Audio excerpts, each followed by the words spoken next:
G'day, welcome to 2026. Happy New Year.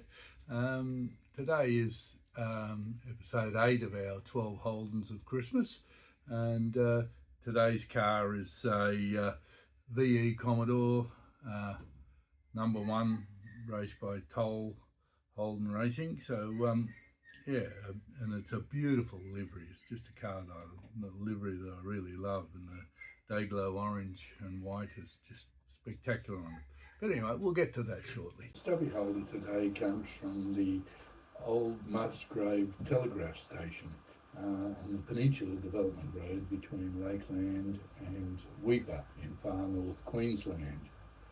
It's about 130k from Lakeland to Musgrave, and then from there about 370 to Weipa.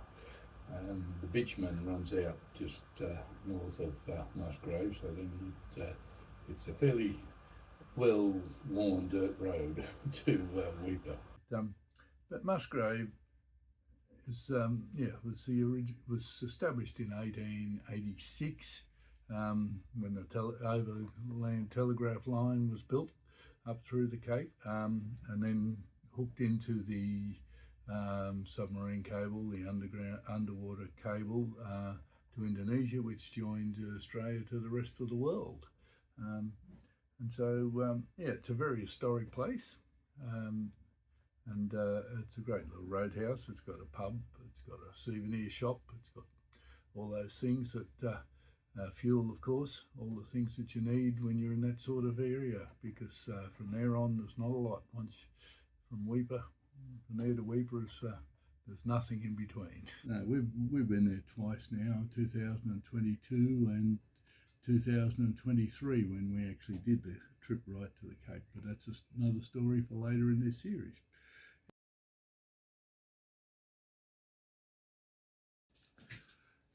Right, so now we'll look at our car for the day. The car is, as I said, a VE Commodore number 1, driven by Garth Tander in 2008. He was on pole position for Bathurst, driving with Mark Scaife as his co-driver in 2008. And as I say, started from pole position, was in last position by the time they hit Hell Corner, which is the end of the start straight. They had clutch problems with the car, and it was, so it didn't get off the line at all well, and went from first to last by the first corner. It looked like they might do all right during the race. They were picking up places as they went, of course, but then Mark Scaife clipped the wall late in the race, and so that was the end of their chances for that day. But a beautiful car, the livery on it, the day glow orange and the white, very reminiscent of the last of the big bangers Commodores of Peter Brock's. It was also a day glow orange and white livery. Nobody's made one yet, except for Garage Slotnik. Dan has made a big banger, but nobody commercially has put one out yet, so we're all waiting for those to come. But no, this car is, the finish on it is beautiful. It's a Scalextric, of course, but everything about it, the stickers, the paint is an iridescent white and orange, so it's just beautiful. Yeah, I think it's probably one of my favourite liveries of all time. But yeah, the car just unfortunately didn't do well at Bathurst that year. But anyway, we shall see how it goes around this track, and see if we can get some reasonable times out of it.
qualifying winner is ring.